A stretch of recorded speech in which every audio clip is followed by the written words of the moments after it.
I wanted to talk for just a couple minutes about Milford's sort of history as an early planned community and its history of sort of planning and quality of design, which is something that predates by far the current revitalization effort. Milford was originally a planned community. It's laid out in a perfect grid system with alleys, so when you walk down or drive down our residential streets, you don't see big garages gaping out at you because all the services, the carriage houses and the trash removal and so on was from the alleys. It was laid out by Judge Bittis, who was a circuit court judge from Philadelphia. He named all the alleys going one direction after fruit bushes and the other direction after fruit trees, and there are people in the room who know which direction is which, but I'm not one of them, and the streets after his children. Originally in the center of town, Broad Street here and High Street actually have a wider cartway than the other two streets, and where they intersected was the public buildings were to be at that intersection. That's where our courthouse, our original courthouse is, our current courthouse, and that's part of what was modeled after Philadelphia. In the late 18th century and early 19th century, while Philadelphia, Lancaster, York, all that part of Pennsylvania was quite well developed, this was frontier. This was really frontier. What the earliest industry, of course, was trapping and trading. Then it became a mill town because of the various mills. There were grist mills and other mills. And then the earliest industries were clearing timber, and then by the mid-19th century, it was bluestone quarrying. A lot of the sidewalks in New York are made from Pike County bluestone because Boss Tweed and Jay Gould owned a 4,000-acre bluestone quarry up in Lackawaxen Township. However, from the very early days, as back as like 1815, 1820, Milford became known as a tourist destination. We have some great articles from Philadelphia papers talking about the Milford fluviarchy as being one of the great wonders of the world. And if you don't know what a fluviarchy is, you're not alone. Neither did Google when I first found this word. So I figured out, after more research, that a fluviarchy is a network of waterfalls. And we have all these waterfalls that have to cut through the escarpment to get into the Delaware River. So, from Bushkill Falls to Dingman's Falls to Sawkill Falls to Raymondskill Falls. And those waterfalls were a tremendous early attraction for visitors, and some of the earliest photography, nature photography in the country was done here, and painters. Hudson River School has another great tradition here of coming here to paint, from Frederick Bierstadt to Worthington Whitridge, Sanford Gifford, John Weir, and others. They came here in the mid-19th century and wandered up and down the Delaware, painted, many of them from the Knob, painted scenes of the river valley. The architecture and design, starting in the mid-19th century in particular, with the Pinchot family, our original post office is at the corner of the Cowler Vaux building. Cowler Vaux was Olmsted's partner in designing Central Park. But it was built to be a post office on the first floor and a painter's studio on the second floor for visiting painters. Gray Towers, of course, the great Richard Morris Hunt mansion that the Forest Service has so beautifully restored. Even our original our original courthouse over here at the corner of High and Broad is the second oldest standing original county courthouse in the Commonwealth. And it's now, we call it the old jail, but it's not even the jail anymore. I'm not even sure what goes on in there. Sheriff's office. Okay, the Sheriff's office. Fortunately, I haven't had occasion to.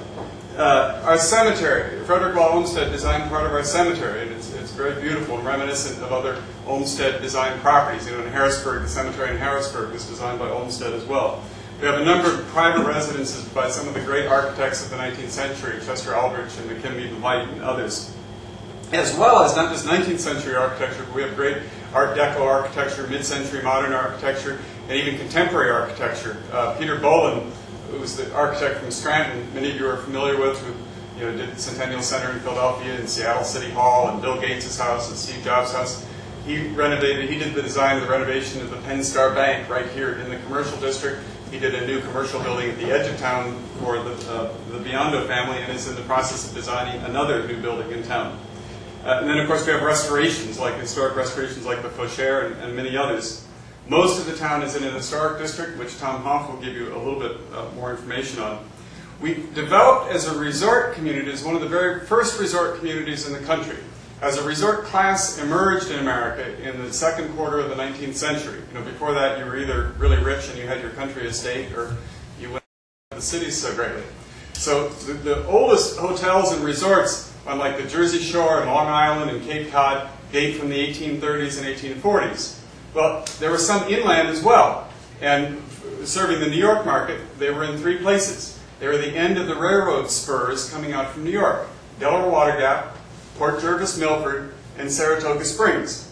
So those 3 nodules, if you will, developed as resort communities in the mid-19th century, before the Pocono resorts, before the Catskill resorts, because those required transportation, automobile, to really develop more fully.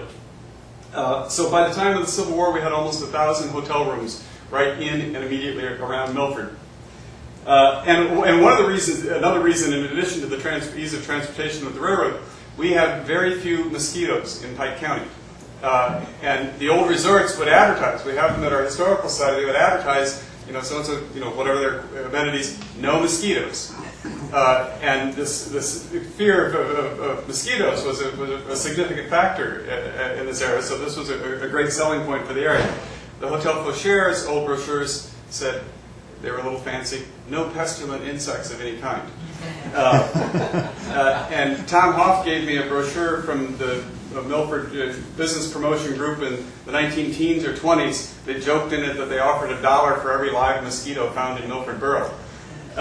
And the reason we have no mosquitoes has to do with the topography, the thick forest cover, and we support a huge population of bats, which is a sign of great ecological health. And the preferred diet of a bat is a mosquito. From the Civil War to World War I, Milford was really like the Hamptons of its day.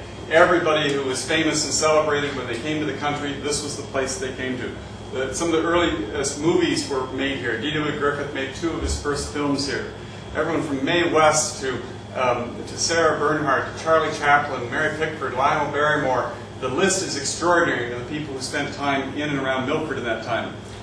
We always say 3 U.S. presidents, but I'm going to actually expand that to 5 now that Bill Clinton walked down our street here a few months ago, and that we found Warren G. Harding in an old guest registry at the Hotel Fauchere. Franz Liszt, Charles Lindbergh, Jules Offenbach, General William Tecumseh Sherman, all sorts of French royals.